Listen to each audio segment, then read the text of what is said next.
Right then, folks, the BTCC about to get underway. It's only high time that I do my pre-season predictions. I have 26 of them for the year of 2026, and in comparison for 2025, I ended up getting 21 out of 25. I was really proud of that one. Let's see how this one goes, shall we? The structure for this will be as follows. The first 6 will be some broad predictions, just general things to do with the season. Then the next 6 will be championship predictions, champions, and so on and so forth. Then the next ones will be changed in terms of drivers and events.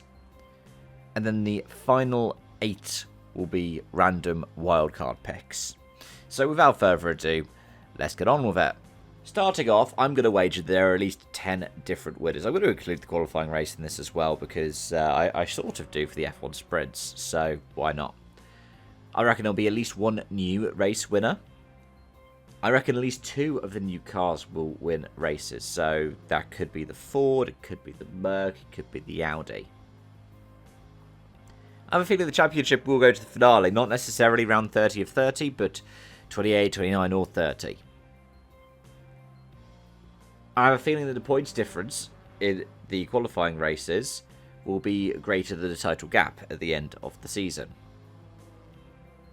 And I also have a feeling that at least one championship will be decided before the Brands GP finale. Whether that's Jack Sears, which, well, the WSR guys ran away with last year, both of them won races. We'll have to wait and see. Now, as for my championship predictions proper, I reckon that Ingram and Sutton will be in the top 3 at the end of the season. But I also reckon there'll be a new champion. I have a feeling Ford will be manufacturers champions.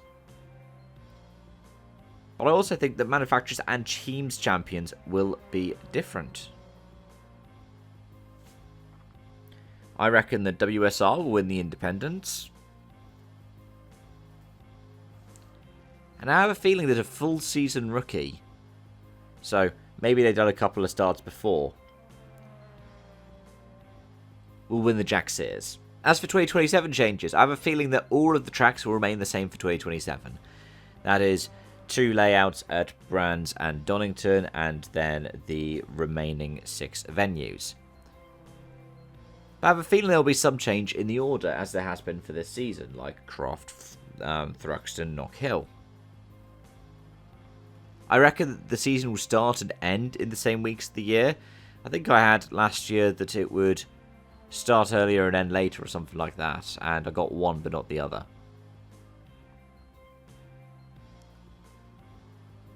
As for drivers, I reckon that at least one will return to the BTCC for 2027. Could be a Colin Turkington, could be anyone else. Could even be like a Jake Hill, just doing a year sabbatical.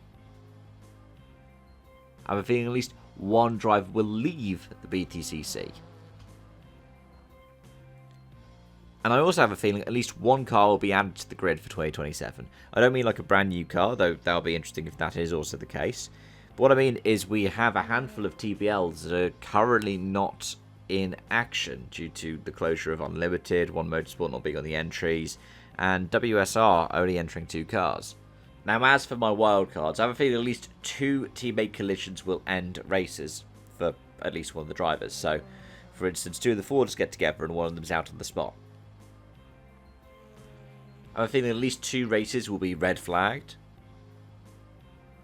That could be for conditions, crashes, whatever. I have a feeling there'll be a driver dropped mid-season. Not necessarily performance, it could be monetary things, that has happened in the BTCC.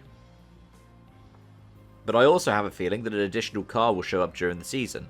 So, for instance, maybe we have, say, the Bobby Thompson Zeus Cloud situation that we had a couple of years ago, where he had the funding to do Snetterton, and that was it, but had a wonderful performance in Snetterton.